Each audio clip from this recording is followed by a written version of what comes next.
take out the Nasus, his favorite. And the Odd One has been liking that as well lately, but he's also brought Cho'Gath to the table, which has worked great for Team Solo Mid. It's been a completely almost unknown champion during the season for the Odd One, but really impactful in the playoffs here. And it's allowed him to kind of win some of these fighting wars over junglers, because it's been Jarvan and Nasus have been so highly contested junglers, and they can kind of give up on that race and just go for Cho'Gath, because that's a champion that the Odd One plays that a lot of these other LCS junglers are not familiar with. So it looks like we're going to have Sona and Thresh in this game for the supports. If they decide to go, obviously, Daydreamin does like to play some of the off supports. We've seen LeBlanc, so he may be throwing us some cool cards this time. But yes, Twisted Fate is locked in. Reginald, he brought his good deck of cards today. Yeah, it's all in the cards for him at this point. He likes picking TF. Yeah. And I got a little bit of flack yesterday saying he's a very good TF player, because sometimes he gold cards minions. Sometimes he makes some bad plays, but when he plays TF, he wins games. And that's the big important thing. He is undefeated this year on Twisted Fate. It's good to create pressure. He's got to work on some things with TF, but he knows how to abuse a lot of the things on the champion, even if he's not perfect at it yet.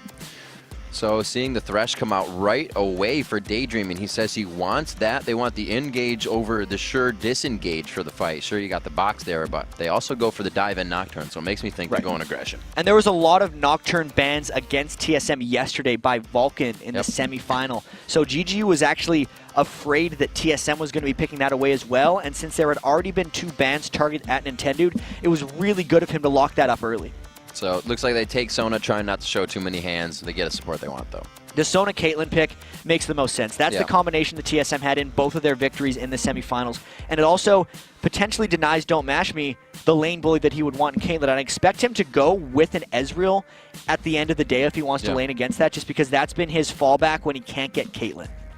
Jinte pulling out a pretty dang good Orianna throughout their best of 3 the other day, but only that one time. It was, however, very impacting, so we'll see what he can do with that. They got a little safety on the dive buddy now if they choose to put another one in the top lane. And GGU with their last pick, I think, has to get some type of dive buddy. As far as what TSM is going to be able to do, though, I'm not sure what they're going to go with their last pick here, because they need to pick Odd One's jungler and Dyrus' top laner. Are they going to be going with... I mean, they did play a lot of Rumble, but that was against Malphite. They could go with Malphite, because that is something Dyrus has played a lot of in the past. I mean, other than that, they've obviously gotten rid of Jace. There's no Shen. There's no Renekton. There's not too many champions for Dyrus to pick from. And if it's not Rumble, it would have to be something like Kha'Zix, because that's the only other thing he's had a lot of success with. Right. And, you know, we'll just have to wait and see. Looks like we could see the Rumble Jarvan coming in as the Odd One speaks with his team to hover over a jungler for him. He has had a lot of, like we said, good plays on that Cho'Gath. They were the wins. His loss came from Jarvan yesterday in the matchup. And they remember that one. Yeah. Because they got the Cho'Gath at this point. So they remember that. They're like, wait, that was an L, not the W. Remember those things that we win with. Let's do more of that stuff. And they absolutely have. So speaking of what these guys have done to win, if we just try to look at what GGU has done in the top lane, they were winning with a lot of Vladimir yesterday, but they also won a game with Riven at the very start of the playoffs against Dignitas. So I don't expect him to fall too far from that stuff. There it is, man. They do lock in the Riven. The Vladimir worked huge to them. Walking around after the games yesterday, I heard some of the players even say, where's Zion Spartan? I want to shake his hand. That was some great Vladimir play, but still feeling confident they're going to bring out the Riven. Like you said, it was done at the beginning of the playoffs, and they feel like it's good enough for now in the championship. Zion Spartan had some really close to MVP performances last time, but I think he would have picked this Riven to buddy up with Nocturne. If he would have picked Vladimir, then Nintendo would have essentially went on his own, and they wouldn't have been able to pull off the dives they want within the team fights. You obviously look at TSM, and that's the lane TSM. When they win lanes, they typically win the game because they are coordinated enough to always transition in. And GGU has just been on a rampage lately, so this is just another one of those teams where if everyone does well individually, they're probably going to have a good game, because if Don't Mash Me gets going enough, he's going to be able to avoid everything that TSM throws at him with that Ezreal. This will be a very exciting game. Picking up on what Dyrus had trouble with yesterday, level 3 at one point because of lane swaps, it's going to be hard for GGU kind of break that ice in the beginning of the game and figure out how they can get under Team Solo Mid's skin. It's going to be so tough for them. They are on the red side, so if they decide to go out and just 2v2 lane, we'd probably end up seeing Don't Mash Me coming out the top lane. We got to keep in mind that Daydreamin has gotten Thresh this game, which is one of the most important things. He's only played Thresh 3 times all year. They've won every single one of those games. The only time GGU's played against Thresh, they've beaten him as well. And then there's been like 6 or 7 Thresh bans against them. I mean, that is actually, even though it wasn't first pick because there was a lot of other priorities like Twisted Fate, that's his money champion. That's one of the big reasons Daydreamin was able to find his way onto Good Game University, because he carried himself up to the top of the rankings with his Thresh and Blitzcrank play. So he is a super playmaking support, and he's on a huge playmaker champ. I'd say that's true. A quadra-kill in your first LCS game on support is pretty good. Pretty good and aggressive. We'll see if he can pull it out for his team in the championship matchup. That's where we are, ladies and gentlemen. Rivington the third. Jap bringing it to you live from Los Angeles. We are into the championship best-of-5 series. Team Solo Mid versus Good Game University is underway. And where are they going level 1? Because so many times TSM loves to just 5-man stack and invade. And if they catch out on Nintendo with that gold card, we could see a lot of trouble. There's the flash. There's the gold card on Gente. Everybody's going to try to get the rupture. Misses. They didn't follow up just fast enough. The gap closes it there. The last hit comes in. The first blood going to Reginald in mid. There's the 5-stack. TSM finally makes a big-time level 1 play, and the fact that they did that so early will actually allow everyone to freely shop, buy the items, and then have that for an even bigger edge in the lane, Riv. Oh my gosh, boots for Reginald to start. He already has the red elixir, and they didn't even need to use any of that stuff in the beginning. Boots is such a huge, good item for Twisted Fate. It just enhances his ganking so much, since he's really a walking stun. So if he's walking faster, that stun therefore has way more threat. If Odd1 wants to come back for any type of gank in mid lane, especially since Gente doesn't even have flash, it'll be curtains for him. He'll be out of the game if they continually gank that, and if Gente just even leaves his tower in the slightest. So what is going through Nintendo's head right now? He's obviously thinking, I have 2 flashes down on the carries to start the game who just got an advantage. Are those his focus now? He's got to find creative ways to get back. The only problem with this is, even though they burned the flashes, they had time to shop and potentially buy more wards. When they see the boots on Reginald, it might tell him there will be a window to gank mid lane, and he'd want to try to attack that as well, since it is both mid laners that have the flashes down. But it is a very tricky situation for Nintendo. One wrong move, and that early advantage just cascades into an even bigger one. So already playing with a little pressure on their side. Nintendo looks to get a full blue buff take here. He's not going to use the smite. He wants to be able to get into those lanes for his team. Looks like Mashme will send the AD carry and support mid, even without Blitzcrank this time. They love doing this 2-person mid just because it has so much threat, and this is actually a really smart answer to what just happened at level 1. Because we were talking about how screwed Gente would have been in this lane if he had to lane against the Boots TF. But in this situation, since they have 2 people in mid lane, that's actually pretty good gank immunity. So almost immediately, TSM wants to get out of the situation so they can actually use Reginald's first blood to their advantage. Looks like Wild Turtle, they're actually going to try to get this switch on as well. The Boots, as Reggie hits 2, maybe they'll switch this one out. He has not done it yet, but no, he's going to leave it 1. And he's going to be heading down to that lane, so he's going to go possibly up to level 3 Gente right away. They just want to get out of that situation as soon as possible. They don't really care that much about having really far behind laners. I mean, we saw yesterday when Dyrus was level 3 cruising through mid lane, and they just took it in stride and kept on winning the game, so it's the overall pressure that's fine. And they might be trying a 1, 2, 3, 4-man stack in mid lane right off the bat. What's this? They say you're going to put everything mid. We'll put even more mid. Tit for tat here at 3 minutes into the game, and they look to be pressuring a mid turret, the objectives in the eyes of both of these teams. Well, here's the thing. They see Daydreamin and Don't Mash Me mid, and they say, that's actually not a lot of wave clear. So if we're going to shove up your lane, we're thinking we're going to be able to get a lot down. Luckily, Nintendo X was there with a blue buff, and Nocturne can somewhat shove the lane in, so they were able to repel that. But I think it was a pretty good effort by TSM. Just turned out that Nintendo was there for the save. Gente has been crushing these waves down bottom. He came to lane with pots, mana, and health, and a ward to keep himself safe on that far push. Daydreamin trying to make some plays here just on the edge of X Special. Looks like they could get the gank from Nocturne. He flashes onto them. Can the tether connect? Odd1 is just on the backside. He is always just on the wing. It looks like they may be able to turn this around on Daydreamin. The red proc is there. He flays to put them back, and it only saves the rest of his team. What an awesome counter gank by the Odd1. He landed Rupture on 3 and the Silence on 3, and that just wrecked them because Daydreamin went all in on the initiation, not realizing that the Odd1 is always there for the counter gank. They're trying to push off of this, and it's almost like I said, is Nintendo X going to focus them because the flash is down? Daydreamin tried to flash on top of them to create something from that. I mean, that was the whole point that GGU tried the gank, is because they recognized there was a flash down and they wanted to punish, but that was this cascading disadvantage we just talked about, which might be starting at this point. That's more resources burned to essentially dig themselves a deeper hole. They still don't have presence in this mid lane. Don't Mash Me is completely out of mana, but they can't actually leave because then they'd lose their mid turret and it would be even worse. So this is getting scary for them. Nintendo Dex once again coming from the side. The red buff is there. If they can lock it down on a special this time, it looks like it could be a kill, but Mashmi gets himself too close. The headshot comes up from Turtle. They're going to probably trade 1-for-1 here, but the odd one looks to make it in their favor. They start blowing the flashes for Good Game University. Daydream forced to walk out 1-for-1. Wild Turtle doing his best to show that he's the best AD carry in Toronto and also North America along the way, because they're just continuing to keep this pressure, and he was just unfazed by the 3 people coming into his lane, knowing he would be able to finish off Don't Mash. Ooh, Daydream trying to put some extra damage onto the odd one. It's going to hurt his jungle a little bit, but I think he'll be able to stay out and not really worry, since they're putting so much pressure on Good Game University. And Odd One is due for a shopping trip anyway, because he's just sitting on that Butcher's Blade. He's got about 800, coming up on 900 gold right now. He spent so much time just counter ganking, but it is really time to get some of those jungle items and gets going on Shogath. So 3-1 coming in and make mark. That kill went to Daydreamin', so it's really not helping to bolster the disadvantage, or help the disadvantage that they have right now. At 5 minutes, the gold lead already quickly 2,000 in favor of Team Solo Mid. It's come from these kills and just pressure onto Good Game University. No turrets yet. TSM could not have hoped for a better opening. They play so well with these leads, and the thing we haven't even looked at is this Dyrus versus Zion Spartan lane up in the top.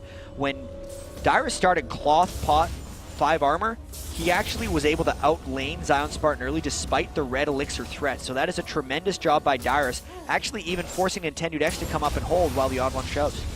Looks like they get some good aggression onto this, knowing that Zion Spartan is back. They're going to go ahead and just push him off of this, knowing they're going to meet Zion soon, but still, it doesn't look like they're scared whatsoever. Level 6 Dyrus, they can get out anything right now. Just trying to share the farm, really. The odd one hasn't spent that much time jungling. The majority of the time has been spent waiting in the wings in these lanes, and it is paying off just so well. You can see how Zion Spartan is scared, Nintendo Dex with Nocturne, usually a pretty good early game threat, has been completely neutralized just because the odd one has been in the right place at all the right times. And this is crazy. Team Solo Mid pushing mid. The odd one still staying top. Reginald's bot, so they're creating pressure just with that. And there's the ultimate from Reginald, just creating even more pressure because they just finished the top turret, but now there's aid required at the bottom because Reginald would be able to shove that one up and take yet another turret. This is just brilliant lane matching by TSM, knowing where their advantages are. It's in shove in mid lane. As soon as Don't Mash Me and Daydream try to 2v1, they just out-shove them. And it's in so many different ways they can do it, right? Usually you'd see a team using TF to go gank, but right now they're just saying, we don't need the kills. We're able to just crush down these and win each individual lane as they are. And you do lose a little bit as Twisted Fate if you put yourself in the bottom lane, because you don't have the global threat anymore. You really can just go from your lane to probably the mid lane, and he's also fairly vulnerable in the long lane, but he's doing a great job. We'll see Zion Spartan now trying to make some moves. He knows that at 3-1 right now, the blue buff coming back up. He wants to try to position himself around there, but I think he's only going to see that it gets traded over to Turtle. And that's actually really potent there for Wild Turtle, because Caitlyn doesn't have the highest mana cost to begin with, but when you add the blue buff to that Piltover Peacemaker, it's now a 6.4 second cooldown, just nuke. You can almost think of Caitlyn right now as a caster in mid lane, spamming down the spells and completely clearing the waves. It's just going to create even more presence and freedom for TSM to do whatever they want on the map, because Don't Mash Me and Daydreamin' are going to be sitting at the second turret, which is just so far away from any potential point of conflict in this mid game that any move that TSM tries to make is going to be so difficult for GGU to actually respond to it. You got to give credit to TSM as well, really understanding that they've played the waves against GGU in mid lane. Every time the wave has been pushed to the turret is when Daydreamin' wants that gank and he walks past it, and the odd one has read it every time. And they've stopped so far. They haven't even tried to gank there again. They know they just need to farm this one out because TSM is quite ahead already. And here comes a Nocturne gank up top. Nintendo trying to make something happen. Here they are. They get the one person out. The Ezreal ulti coming up as well, trying to get the assist. They would have gotten it, but they get the kill anyways. That's the right place for Nintendo to gank, because Zion Spartan is the one who's been carrying them through most of these games, and they really needed to go that. Since they lost complete control of the mid lane, a gank there wouldn't have actually given them anything. But obviously when they gank up top like that, they expose the dragon, and TSM's just taking what is rightfully theirs. It's going to be nice and easy for them. Looks like Reginald will head towards the top lane and try to guard this turret a bit. He's going to be able to put some wave clear on it, but it looks like they are going to try to go all the way. Yeah, Reggie's got to be a little bit careful here that Zion Spartan wouldn't jump on him, but he knows that Nintendo is out of mana and also just used his Q in the opposite direction, so there wasn't any immediate threat on Reginald, and he does a really good job defending that turret and making sure it's a dragon for a kill, not a dragon for a turret.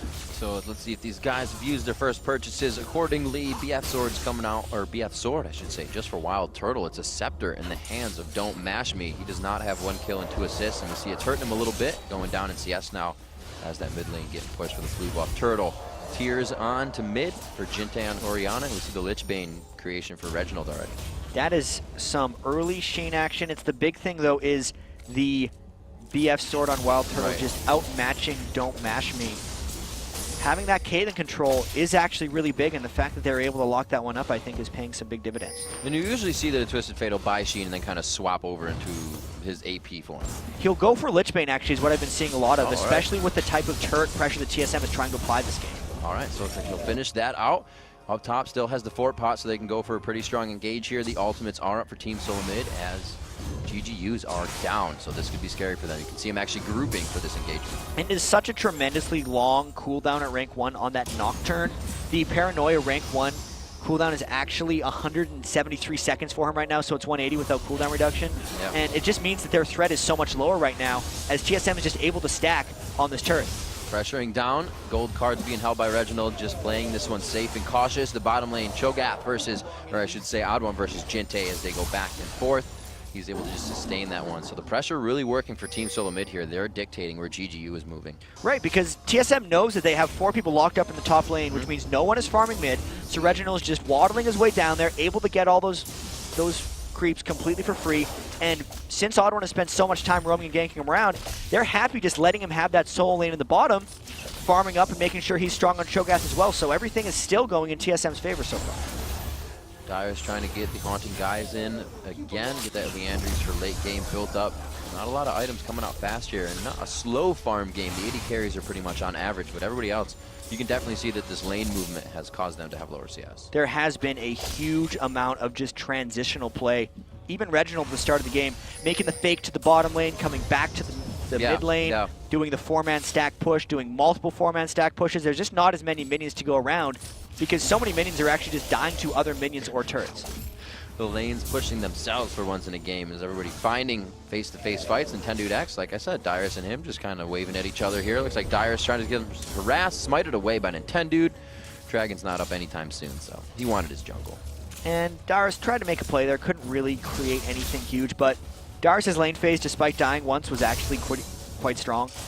Early lane phase against Riven is quite difficult. Riven really likes to try to snowball lanes, and especially based on the pace of this game where there was so much action mid, how there was the Odd One sitting bottom a lot, that was as truest of a 1v1 lane as you are going to get. Yep. And when he came out, what I think is on top if you don't take into account ganks is quite impressive.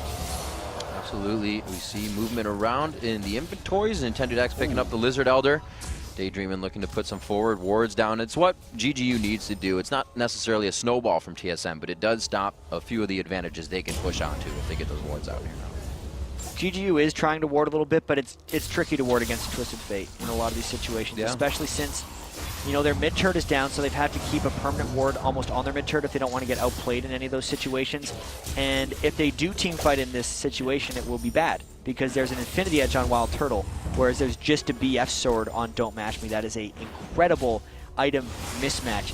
That is what was a 12-minute Infinity Edge on Wild Turtle, so that is a heap of trouble for GGU. That's 1,400 gold personally for Wild Turtle that he has on Don't Mash Me right now. So, was it still viable for Mash Me to go for the blue build, to go for the Iceborne Gauntlet, to go for that sort of build if he's not going to get the output and damage? I think he's still going to do it. Right. It's his Ezreal build. He does the it's going to assist the Bloodthirster first, right, and then he'll usually go for the Iceborne Gauntlet after that, and then go Muramana as well. So it is a very, very potent Ezreal build, but in the games where it's been successful, he's actually won the laning phase. So we have yet to see how it transitions fully into these situations, but I feel like with all the success he's had on it previously, the early disadvantage isn't going to stop him from doing that build. Well, he gets a bit of an increase in damage now as he can charge up the Bloodthirster. He won't be matching Wild Turtle just yet, but he can still sustain in the fight and keep that output going. Looking around the Fiendish Codex as well, going with the Cage's lucky pick for Jinte. Looks like Reginald's still piecing together that Lich Bane. They move it around. We got Spirit of the Ancient Golem on Odd One. He's been building it over and over again, just really enjoying that item on his tanky junglers. He loves that item now, and it's a little bit strange because the Odd One has traditionally just built the Aegis and the lock into the Iron Solari, but he likes that item so much. It does add a lot to his just overall Cho'Gath play, making him that true tank for his team, especially when they run it with Rumble and don't really have the double tank. He needs it to be able to contribute in that way. And Reggie might be looking for a bit of a dive or turret push here. He is creeping down the backside. They have him on the ward, so they are definitely hightailing it out of there in the bottom lane. A turret goes down for the third one on the match. 20 seconds for Dragon, so this pressure being created here is TSM trying to focus that. And GGU is just doing their best to try to keep up in the farm. Domashmi's using his ultimate to clear the waves.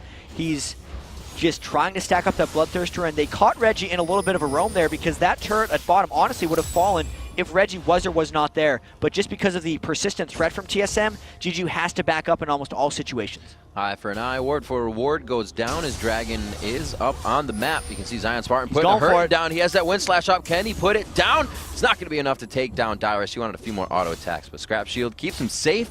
So 16 minutes in here, we do see Dyrus off, and they may try to pressure some Dragon if they want to go for it. And I think what's going to happen here for GGU is they're going to be going for the turret because they really want the global gold. Having Reginald cheat up towards the top makes me think there's a bit of indecision on TSM right now. They really want to keep this turret edge as their form of map control, so whether they go for Dragon or whether they go to defend this turret will really tell us how TSM's playing this one. Well, you can see Reggie kind of splitting himself between wolves. He says, I'll get gold out of the situation, and then I'll be there for my team and whatever I need to be. Top goes down, but they don't go for Dragon. They're pushed off of that. They're happy with one. Nothing. I think it's just a matter of time, though, because look where Dyrus came out of the base with. He's ran mid instead of running top, which tells me TSM's either going to try to get a kill in mid here or just peel off for the Dragon because they've sent Reggie top to shove. And if they go quickly, they'll know that Zion Spartan can't be there. Moving down, TSM looks to grab their second Dragon of the game. They had the timer on the first one. We had pings from GGU, but again, the turret just gives them enough. They don't want to contest it. Oh, almost. They tried to steal it, but you're not getting the odd one's Dragon when he's a feasting Cho'Gath with Smite. And that was very well played by TSM. They manipulated the map. They realized that Zion Spartan was trapped top, and they knew that if Reggie would have went top to fully defend that, or if Dyrus would have tried to come back, the turret was too low and it was going to go down anyway. So they completely secured the Dragon by having Dyrus run out the mid lane and just have a presence. Wow, so it seems like Team Solo mid feels like something may be slipping, or they just want to push their aggressions even more. An Oracle buy coming out of 17 minutes. They want to wipe GGU's vision now. This is their move, I suppose. It's Twisted Fate. GGU's been trying to just farm out the waves. Yeah. And I think they're definitely trying to slow down either Don't Mash Me or Jinte's farm, because you can't safely farm the mid lane if there's completely no wards and you already are missing that one turret. So right now I feel like it's the jungle control, and they're trying to just squeeze GGU into a tighter and tighter ball as TSM farms the rest of the map. And the Oracles, if they do it right, will help them make that happen. GGU looks to have a lot of wards in their inventory right now, so we'll probably see those go down before this next fight. Positioning of those champions are towards the top side of the map. Since Dragon is down, probably going to see them farming that out. Pressure TSM from a choke point that they can find. See, Special throwing down the Oracles, like you said, if they don't have the wards in mid, a little bit harder to farm. And they're all just pushed right back to their turret here. The interesting thing, though, is the GGU has multiple people maybe split pushing, and this would threaten a TSM 5-person dive. They're not afraid to dive. That is one thing about TSM. They end games quickly, and that's why almost immediately GGU was sending Don't Mash Me there as well. But that still means Riven's bottom, so here it comes. There, Reginald goes into the fight, actually. Doesn't even have a Zanyas yet. He puts himself in the fray. A shot from Ace in the hole takes down JG from Wild Turtle. Looks like Nintendo may be able to pick one up here. He gets the shield safety, and they may continue this fight. Mash Me shifts into the fight. He gets hardcore. CC'd. Taken down by Reginald's team. Wild Turtle comes up with a double kill. They take the turret as well, 5-3 at 18 minutes. I'm amazed that Reginald didn't die to that last turret shot, but I think a last-second heal came from X Special, which really saved it, which turns it into a 2-for-1 and a turret. That was very close to actually being over-aggression by TSM, but they had just enough confidence and just enough execution to come out of that one on top. So Reginald actually right into the Zonias out of that Sheen, maybe finished on Lich Bane now once he can get her on the team, and he did that without the Lich Bane. He kind of pulled out Pole Belter there. Yeah, I think you're right about the Reginald build. Sometimes they'll go for the Lich Bane, but at least with the way Reginald plays TF, since he loves to initiate with it, getting the lockdown on that Zani's Hourglass is so much more important. He will just go in, get the stun, then disappear for 2 seconds and wait for the rest of his team to arrive. And I think that's absolutely the right buy for him in this situation because it fits his playstyle and the state that we're in the game right now. And really, coming in, we've heard Special say it, Wild Turtle's more aggressive as well, and that gives the entire team something we've seen teams not be able to do, is catch up to that guy who's trying to initiate so deep in. We saw, as you said, it was kind of the bane of the cursed game last time. St. Vicious dives in.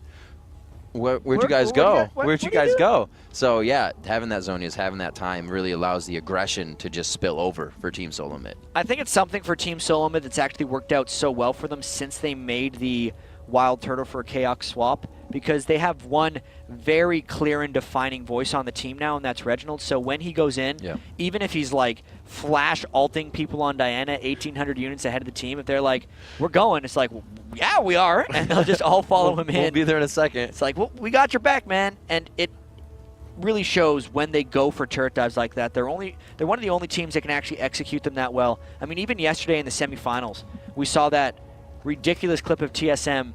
It was in the top lane, just 4 people behind the turret, essentially just dirty farming the wave right back there and stopping them from coming through. And that's just because everyone trusts Reginald, even if it seems absolutely insane.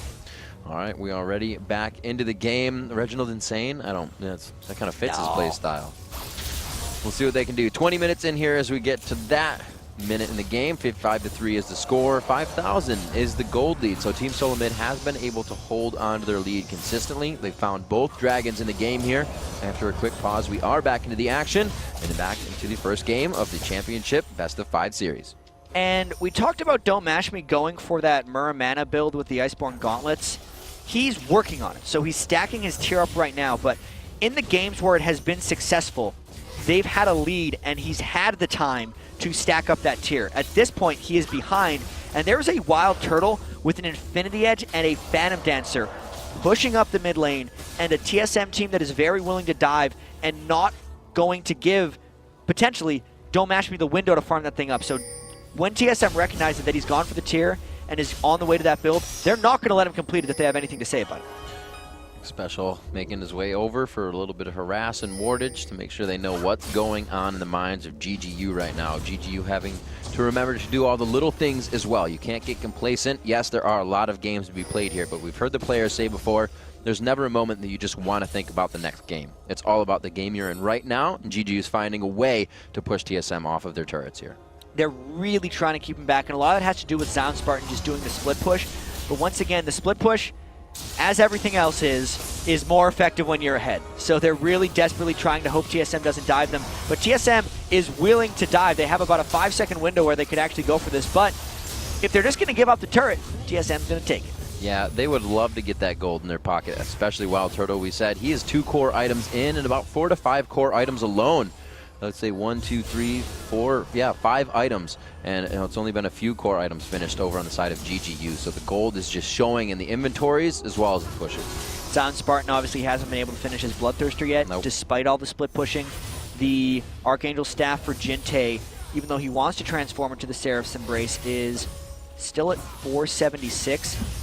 Obviously, we talked earlier, they have a couple tier items on the go. Don't Mash Me is not even close to when you get a Muramana, turning it into a Mana Mune, being able to turn it into a Muramana. So it really is a matter of TSM pushing the tempo as they do so well. GGU doing a really good job, I think, so far holding it off, but against a team like TSM here, coming up mid again, TF Alt going down, there's their window. He's going to lock it down. They go over towards the Wraith area, and it looks like a little bit of safety here. Daydreaming gets caught. The damage is coming in. Reginald could be safe with the Zhonya's. They finalize the kill. Another one to Wild Turtle now, 4-0-2. Ultimate down from Reggie. Kill TSM, and they relentlessly push up the mid lane. They lost almost nothing for that. Reginald's flash is actually going to be up in a second or two, and this turret is in a lot of trouble. They don't have too many minions. They're going to back off of this. They do have the Dragon, however, to chomp up for Odd One. Well, they do have Wild Turtle now, so they can take things slow and steady every once in a while. And it is a free Dragon, as suppose they had such a short death timer on Daydreaming because he was only level 9. So it is the smart move for him. There was a large wave stacking in the bottom as well that Reginald's going to clean out. So they're just continuing their farm, continuing their pressure advantage, and that's now a over 7,000 gold lead. Wild Turtle still pressuring middle. Let's see what buffs are up for anybody. Looks like everything has been cleared out here, and not too many people on GGU have their own.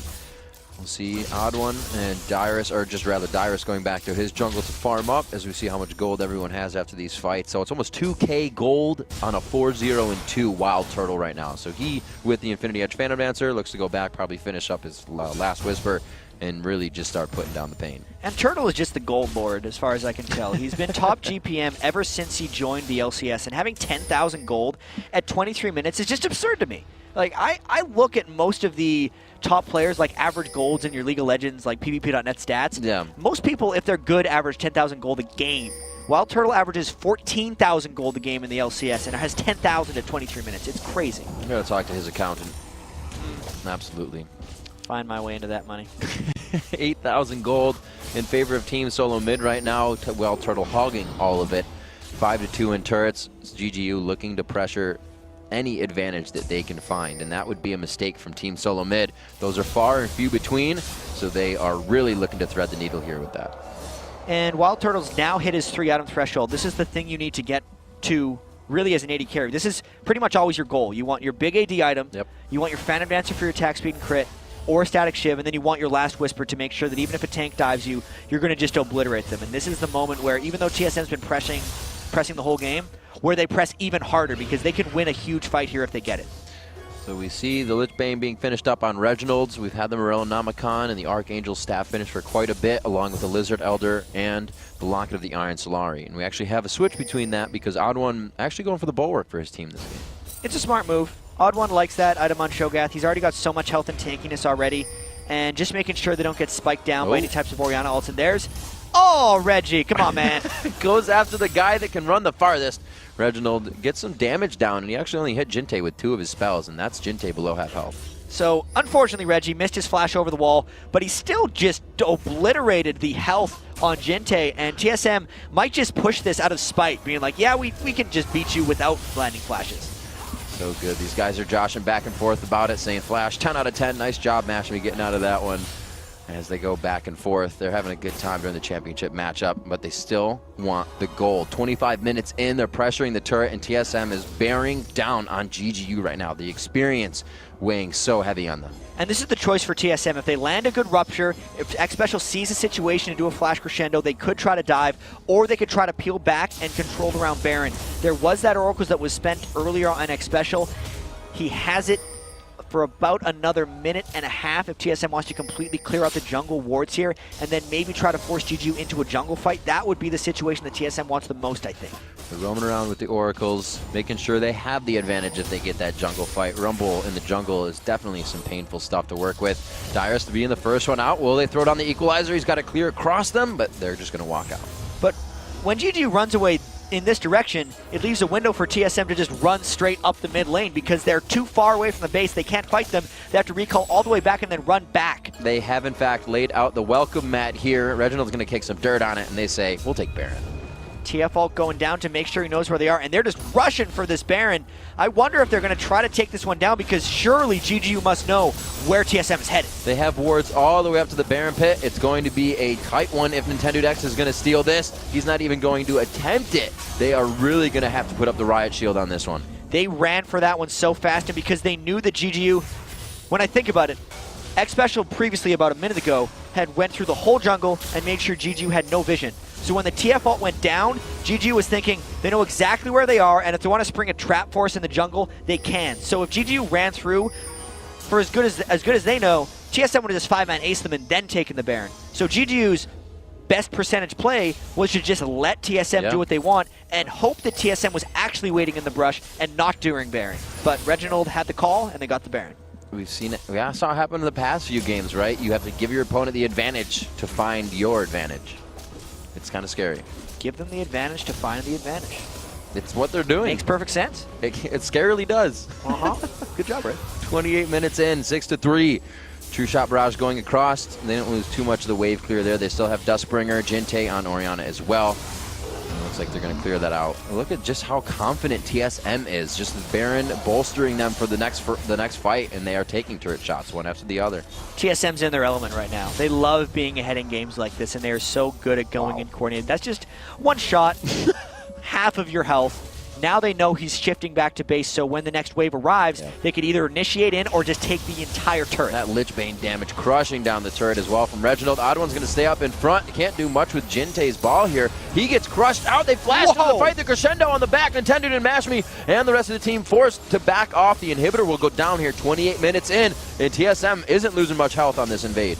Didn't even have to fight. They just destroyed Jintae before that fight happened. Daydreamin tried to have the hook on Odd1, but that didn't do anything. It was just a giant monster that you've leashed onto. It's like, no, I do not want to catch that thing. Go away. And they end up losing their inhibitor. Throw it back in the ocean is what he said, but it stayed in the boat for a little too long. Mashme looking to farm himself back up again, losing a bit of that damage every time he dies. He stayed alive in that last fight, so he'll be good for now. Almost getting to that Muramana. He is up to about 532 out of that 750, so he's getting there. That Seraph's Embrace has been finished, though, on Jintae.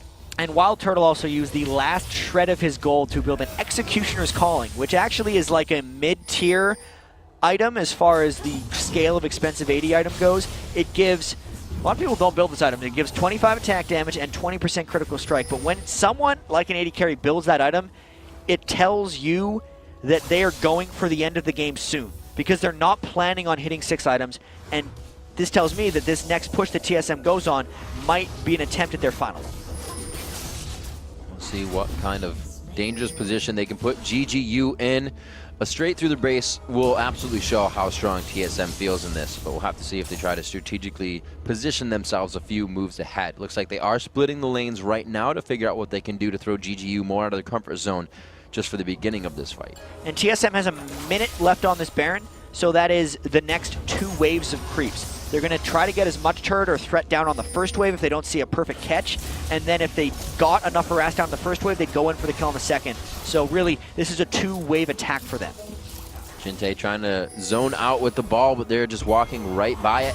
There's the True Shot Barrage once again, will not be used as a nuke in the fight, but really, he's not going to be putting out that much damage with the build just yet. Blue buff is on to Mashme. They're going for the first turret. Yeah. They're going to go for the inhibitor. It looks like they will just keep going. No, there's the ultimate in. Paranoia rather, coming in on Xpecial. He gets a crescendo off before it all ends. The equalizer is just burning down the team. Daydreaming was walking in it the whole time. Mashme forced out of the fight as well. He is the only one that stays alive because he gets shift from blue buff. And take a look at Wild Turtle's health right now. As the ace comes through, Reginald dies for the children at the end of the day. He suicides, and that'll be $100 donated to the Boston Marathon relief efforts. But Wild Turtle, because he built that item and had the extra lifesteal, stayed alive in that fight. Great finish by TSM. They're going to take down the turret. First game in a best-of-5 series as they breathe a quick sigh, prepare themselves for Game 2. GGU looks to find themselves a win against TSM here coming into Game 2. Only 31 minutes is all it took for TSM. They know it's a long road to the finals, but that is a great start. You can see the smile on their face. They are quite